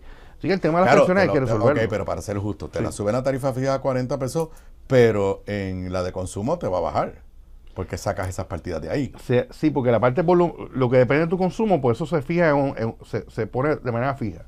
O sea que, pero lo que yo creo que hay que buscar la manera de buscar este dinero. Mira. Pero a la entrevista de hoy de Josué Colón, número 1, la posición oficial del gobierno, por lo menos la semana pasada, tiene que seguir sacándole la tarifa que le dijeron a la mesa Swain. Y me puedo equivocar, Aníbal, pero yo creo que cuando eso se planteó, la gobernadora misma lo dijo. De que mira, aquí tenemos este problema, de manera más clara es esta. Yo lo que quisiera es que si hay un plan del gobierno para pagarlo de otra forma, que nos digan cuál es. Claro. Digo, porque si nos dicen, no vamos a pagarle la tarifa, vamos a subir el IBU, todo el mundo va a decir, ¿qué? ¿Estás loco? Se parece un poco, Aníbal, a la discusión de cuando la gobernadora propuso en la campaña, básicamente, que de las contribuciones, algún cheque de Hacienda, para pagarle a los bonistas. Que eso, pues, hubo mucha oposición al tema, pero después la propia Junta le dijo, estableció como política de que no debe salir ni un peso de la tarifa para pagar los bonos, que el gobierno busque otra fuente de pago. Llevamos 2 años y tampoco han nada. identificado cuál es esa fuente de pago, pero sí hay que tomar decisiones duras sobre estos 2 temas. Bueno, nos vamos a la pausa. Regresamos a 2 extremos también, y uno que tiene que ver con lo que estás explicando de la tarifa básica, que de la entrevista que Mili Méndez le hizo esta mañana a Josué Colón. Regresamos con eso luego de la pausa. Aquí de regreso a Sobre la Mesa. Continuamos aquí en Martes de Energía con el licenciado Ramón Luis Nieves. Bueno, en la entrevista de esta mañana con Mili, él tocó 2 puntos adicionales. Uno que tiene que ver con la tarifa básica y otro que tiene que ver con la situación del petróleo de la guerra de Irán, y quiero conversarlo contigo. La postura que dijo fue: nosotros no queremos aumento en la tarifa básica, ya lo mencioné en el segmento anterior, pero entonces en cuanto al reclamo que está haciendo Luma, y también lo está haciendo Genera, de que tienen que aumentarle su presupuesto operacional, para que ustedes entiendan. El presupuesto operacional sale de la tarifa básica, que es lo que necesita Luma y Genera para operar, y la Autoridad de Energía Eléctrica. El contrato con lo que tiene que ver es con cuánto se va a ganar Luma por administrar el sistema. Acá es pues que tendremos todas las dudas de lo que dice el contrato. Y entonces, en esta petición que le hace Luma al negociado de revisar la tarifa básica, pues dice: mi presupuesto me lo tienes que aumentar en tanto, Genera me dijo que lo tienes que aumentar en tanto, y vamos a eso, a la autoridad. Entonces, Josué Colón le dice a Mili Méndez: no, nosotros entendemos que Luma puede operar con el mismo presupuesto que tiene hoy. Y eso hace mucho sentido. Pero lo que no le dijo a Mili es que la autoridad, o sea, él, porque él es el zar de energía, está pidiendo unos aumentos significativos al presupuesto de la Autoridad de Energía Eléctrica. ¿Qué te parece esa? Eso está planteado, Aníbal. Yo personalmente también me opongo al aumento de la tarifa básica. Yo creo que Luma, de hecho, yo estoy de acuerdo de que Luma debe operar con el presupuesto que tiene hoy, ¿verdad? Claro está, y hago un pequeño caveat. Hay que atender una controversia que no está resuelta todavía entre el gobierno y Luma, porque Luma le está diciendo al gobierno, y ha dicho en todos los foros hace 2 años, de que el gobierno le ha limitado el acceso a recursos a los que tiene derecho para operar el sistema, mientras el gobierno ha argumentado, e incluso el ingeniero José Colón, de que no, de que el gobierno le ha dado hasta más dinero. Y nunca hemos tenido un árbitro que nos diga quién está diciendo la verdad. Yo recuerdo que el representante Víctor Párez hizo unas expresiones sobre el tema. Yo creo que, no sé si llegó a hacer alguna vista pública, pero ese tema sigue ahí. Y ese tema es súper importante, porque si Luma está pidiendo aumento en la revisión tarifaria o lo que fuera, hay que decir, pero hay que ver que tú estás haciendo lo que tienes ahora, siempre y cuando estés recibiendo el dinero que se supone que recibas, ¿no? Así que esa controversia está ahí. Y de hecho, pues la autoridad está pidiendo más dinero para operar también en esto. De hecho, incluso por la autoridad pidió... Y la pregunta es, sí, ¿se justifica que la autoridad pida aumento de su presupuesto? O sea, ¿cómo tú puedes decir, Luma no debe pedir... Digo, y Genera también está pidiendo un aumento de su presupuesto. Claro. Que no lo mencionó esta mañana Josué Colón. Pero ¿cómo tú puedes decir, no, Luma debe operar con el mismo presupuesto, pero yo necesito un presupuesto más grande? La autoridad. De lo que tú sabes, ¿por qué la autoridad está pidiendo más presupuesto? Mira, Aníbal, yo creo que esto obviamente está mediatizado por la controversia en cuanto a la cancelación del contrato. Que la pregunta todavía sigue. Si yo cancelo el contrato de Luma mañana, ¿qué va a pasar? Viene un operador privado, la autoridad entrará a retomar algunas de las funciones que realiza actualmente Luma por delegación de la propia autoridad. Y no sé si esa discusión de aumento de presupuesto vaya en esa línea de tratar de que la autoridad pues vaya asumiendo unos roles que ya no está asumiendo. Pero estamos en un clima de incertidumbre porque, lo mencionaste un poco ahorita, no sabemos todavía qué está pasando con las múltiples demandas que hay para cancelar el contrato. Está en la parte de las mociones, la cosa, pero todavía no hay una resolución. No solamente una resolución. Yo no sigo... A mí me pasa, igual que a ti, a mí me llegan las notificaciones, pero ya no las leo. Tú te las echas al cuerpo. Yo no creo ni que esto está listo para ir a una vista ante la jueza. Y estamos hablando de la demanda del gobierno para que se anule el contrato, que tiene 2 demandas para que se anule el contrato, y que Luma está pidiendo que se vaya al Tribunal Federal, y como le hemos explicado anteriormente, el primer paso es que el Tribunal Federal decida si se queda con el caso o si lo remand, si lo devuelve. Así que mientras eso sucede, nada está pasando, la bola está congelada y yo no sé, o sea, que la jueza hace una vista cada mes. Yo no sé si para la de este mes de marzo se va a ver ese asunto, pero ¿tú tienes alguna información? No, y de hecho pues, tengo la misma frustración que tú de que me lleguen las notificaciones del Tribunal Federal de la quiebra de la autoridad y llega, no está pasando nada. Literalmente te dice eso. Y todo esto retrasa el proceso de cómo tú administras un sistema eléctrico, Aníbal. Y, esto le cuesta al país, nos cuesta a nosotros. Tanto la quiebra como la disputa sobre la cancelación del contrato Luma hay que resolverla lo antes posible en los próximos meses. No tengo mucha fe de que, por ejemplo, el tema de la quiebra se resuelva ni siquiera este año. Lo hemos dicho anteriormente. Y eso, pues, es un retraso. Ya cuando acabe este año, Aníbal, estamos en el 10º año de la ley promesa. Pero eso, y pero en el año 9 de la quiebra. No, pero la quiebra de la autoridad empieza antes. Bueno, la quiebra oficial bajo promesa es en el 2017, pero la insolvencia de no pagar a los bonistas fue en el 2014. O sea, desde el 2000, para que 12 años. Llevamos desde el 2014, no se le ha pagado un centavo a los bonistas de la Autoridad de Energía Eléctrica. Correcto. Y digo, lo decimos porque no es que los queremos defender a ellos, pero eso es algo que a personas como la jueza Taylor Swain le pesa. O sea, que ellos vengan y digan, mira, a mí no me han pagado un centavo por 12 años.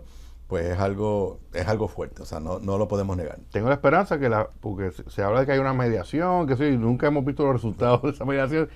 Yo creo que la juez tiene que sacar el mallete y empezar a dar malletazo y buscar la manera de encarrilar, de encaminar una resolución definitiva de la quiebra de la autoridad eléctrica. Bueno, ok, encima de la tarifa básica que ya tú nos has informado que en abril se supone que nos digan a cuánto va a subir para que entre en vigor. O si no va a subir. O si no va a subir. Tú crees en Santa Claus, en los Reyes Magos.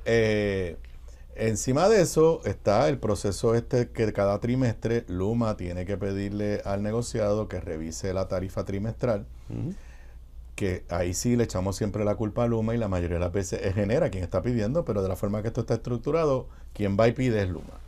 Y quien te cobra, y que te llega la factura de Luma. Pero no necesariamente todo lo que tú pagas es para Luma, pero esos son otros 20 pesos, como dicen por ahí. Ante la guerra que el señor Trump y el señor Netanyahu le han declarado a Irán y el efecto que esto está teniendo sobre los precios del petróleo, explícame.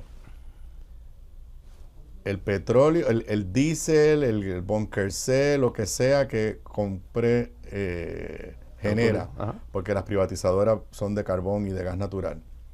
Lo está comprando ahora y lo está comprando a unos nuevos precios, más altos. Eso significa que cuando ellos hagan la petición al negociado, ahí es que lo vamos nosotros a repagar a ellos por lo que pagaron de más. Sí, es el famoso ajuste por combustible. Aníbal, y importante señalar de que en el año 2000, el 100%, el 99 punto y pico por ciento de la energía en Puerto Rico se generaba a base de petróleo y sus derivados. En el año que Acevedo Vilá era gobernador, estábamos en 74%. Claro. Lo recuerdo porque el famoso gasoducto del sur, que solamente costaba $98 millones y no miles de millones de dólares como son los demás que han propuesto, bajaba la dependencia del petróleo de 72 a 62 inmediatamente. Pero, ¿por qué ocurre eso? Porque en esos últimos años del siglo XX, el gobierno de Pedro Rosselló entonces contrató, la autoridad bajo el gobierno de Rosselló, contrató a lo que hoy conocemos como Ecoeléctrica y AES para entonces, y ahí comenzó una diversificación de las fuentes de energía en Puerto Rico, del petróleo casi 100%, a gas natural y a carbón, ¿verdad? Así que, y de hecho, pues ha habido, el carbón se ha mantenido ahí, pero el gas natural ha ido creciendo. Y en la medida que la autoridad y Genera continúen convirtiendo unidades de las plantas tradicionales de la autoridad, gas natural, etcétera, pues el porciento que le corresponde al gas natural dentro de la mezcla de energía de Puerto Rico aumente, pues ya se va a ir reduciendo eso. ¿Y por qué digo esto?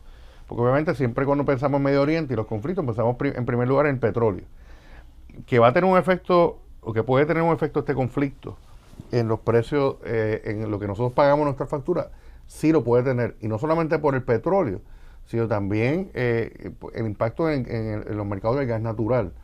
Uno puede decir, bueno, pero el gas natural aquí pues no se compra allá en Medio Oriente, se compra acá más cerca, Trinidad y Tobago, algún lugar. Sí, pero esto es un mercado mundial y siempre tiene unos efectos, este tipo de conflictos en los precios. ¿Cuánto va a ser? Si va a subir o no, no puedo decirlo ahora. Espero en las próximas semanas, cuando se esté discutiendo ante el negociador de energía, pues la petición que haga Luma sobre sus estimados de costo, ahí veremos si ya en este trimestre o posteriormente vamos a ver si van a subir la tarifa por eso. Dicho eso, tengo que decir también lo siguiente. Con todo y lo que, o sea, yo creo que el gas natural, moverse a gas natural, pues tiene una ventaja, ¿verdad? En términos de costo, en términos de impacto ambiental. Pero nos sigue sujetando a la dependencia de combustibles fósiles y a los mercados mundiales. Porque aquí ni el petróleo ni el gas natural lo compramos en Puerto Rico. Hay que comprarlo en el mercado mundial. A diferencia de las renovables, que pues no tiene ningún tipo de ajuste de nada en ese sentido. Y eso pues sí, tenemos que insistir porque ahora con los cambios bajo el trumpismo, que se habla tan mal de las renovables, se le olvida a mucha gente eso, el tema del impacto ambiental de los combustibles fósiles y también cuando ocurren problemas de esta índole, y vamos a hablar ahora, pero recordemos lo que pasó en los años 70, con la crisis del petróleo en esa época, nos sujeta el costo de la vida a la compra de combustibles que no producimos en Puerto Rico. Y con esto no terminamos el segmento. Cuando que estaba aquí fue gobernador, en el 2008, el barril llegó a subir a 140. Claro. Ahora está rondeando los 100 y estamos en crisis. Pero nos vamos a la pausa y cuando regresemos, pues le voy a hablar de eso mismo, de lo último, lo más reciente en la guerra de Irán. Regresamos con eso luego de la pausa. Quédate. Aquí de regreso a Sobre la Mesa, hoy martes 10 de marzo del 2026, y pues tengo que tocar el tema que ahora hay que tocar todos los días. Estamos a 10 de marzo, la guerra que Estados Unidos e Israel declararon contra Irán comenzó el 28 de febrero, así que estamos entrando ya en mitad de la segunda semana de este conflicto y hay señales mixtas. El efecto, yo creo que hay señales mixtas por el efecto político que esto está teniendo en Estados Unidos. Esta es la guerra que ha comenzado un presidente de los Estados Unidos con menos apoyo en la historia moderna.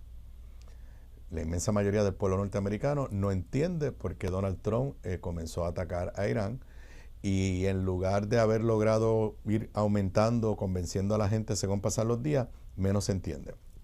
El aumento en el costo del petróleo hoy se ha estabilizado un poco, hasta este momento se ha estabilizado un poco, precisamente por las señales que está dando Donald Trump e inclusive Israel, de que están buscando una forma de decir que la guerra se va a acabar pronto.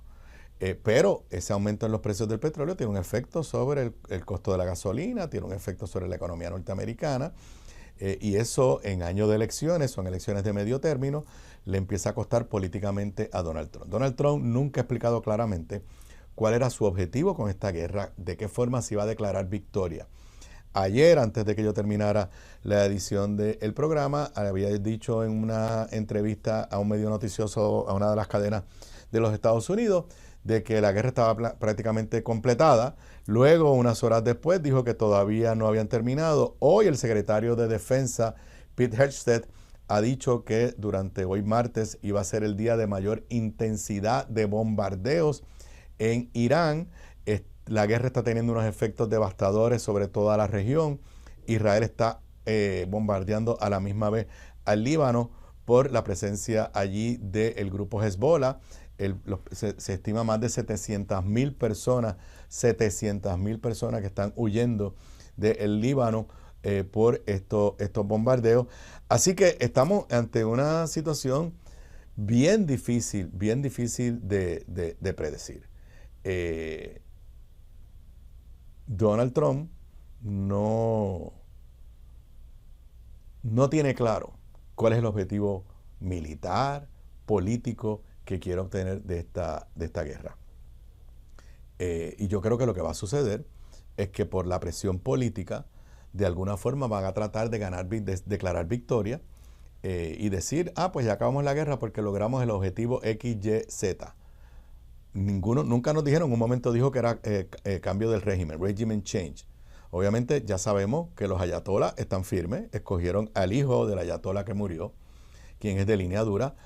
Nos guste o no nos guste, las imágenes que hemos visto es de miles y miles y miles de iraníes en la calle ayer, celebrando la elección de este nuevo líder supremo de Irán. Yo sé que ese es un régimen antidemocrático, pero esa es la realidad. La realidad es que cambio de régimen no se ve en este momento. La realidad es que Irán no da ninguna señal de que se va a rendir. Inclusive estoy leyendo ahora del periódico El País de España, dice la Guardia Revolucionaria iraní, dice claramente, será Irán quien determine el fin de la guerra.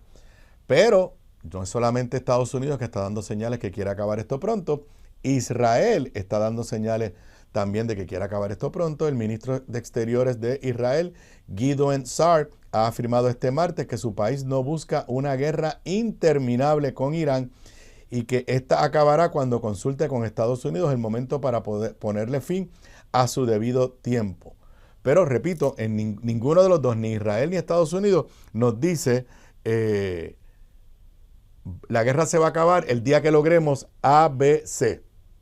Así que yo creo que entramos a una guerra sin un sentido y objetivo claro, y se va a terminar la guerra cuando políticamente Donald Trump se convenza y sus republicanos que no aguantan más.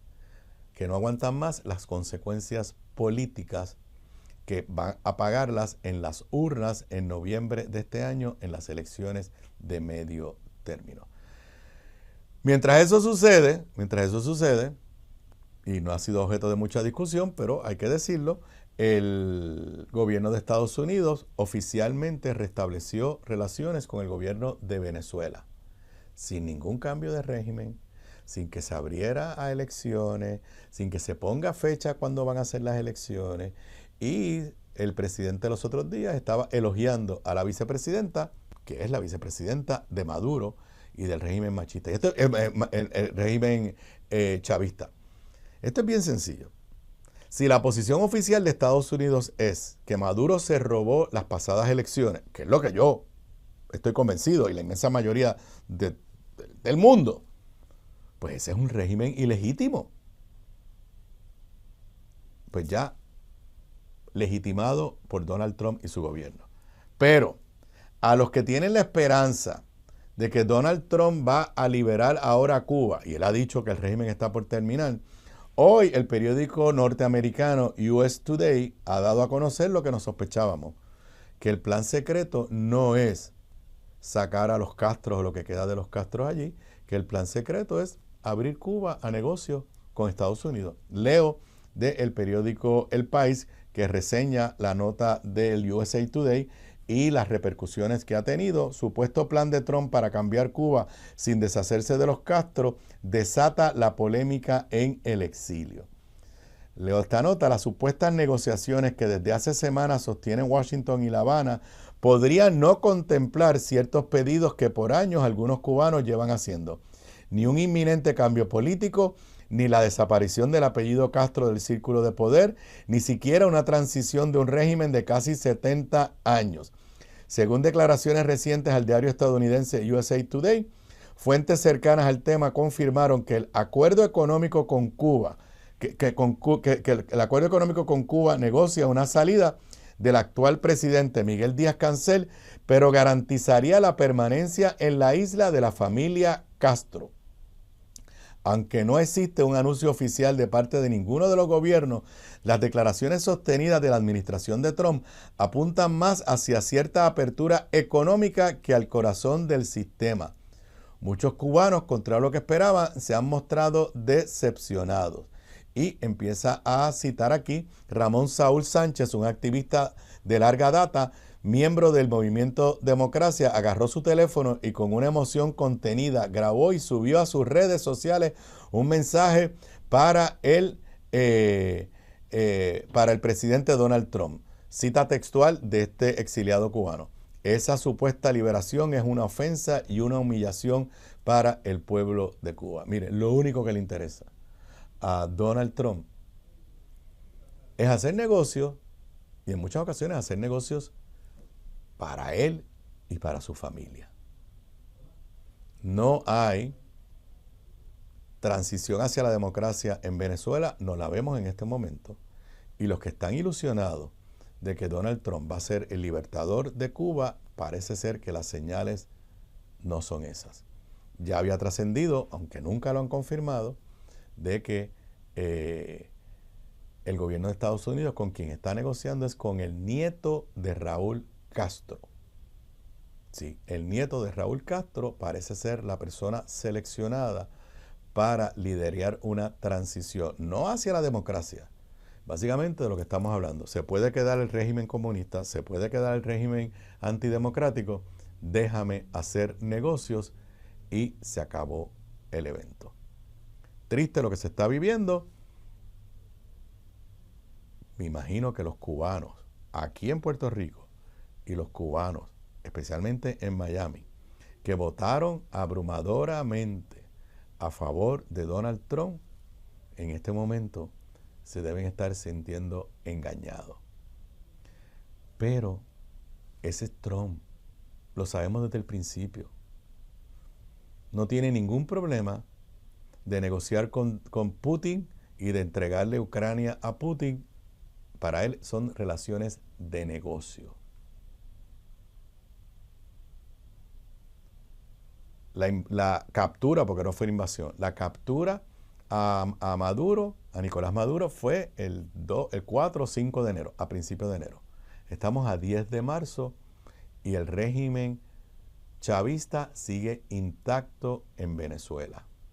Como dice el refrán, para muestra un botón basta. Basta ya de ilusionarse y de seguir creyéndole a Donald Trump. Lo único que hay que hacer con Donald Trump es detenerlo de manera firme, y a los que viven allá en Estados Unidos, derrotarlo en las urnas este noviembre. Con eso yo me despido por hoy. Ahorita de aquí voy derechito para el parque, para el Irán Bison, para el cuarto juego de Puerto Rico versus Panamá. Como siempre, a gozar con nuestro Team Rubio. Ustedes y yo nos volvemos a ver mañana miércoles. Buenas tardes para todos y todas.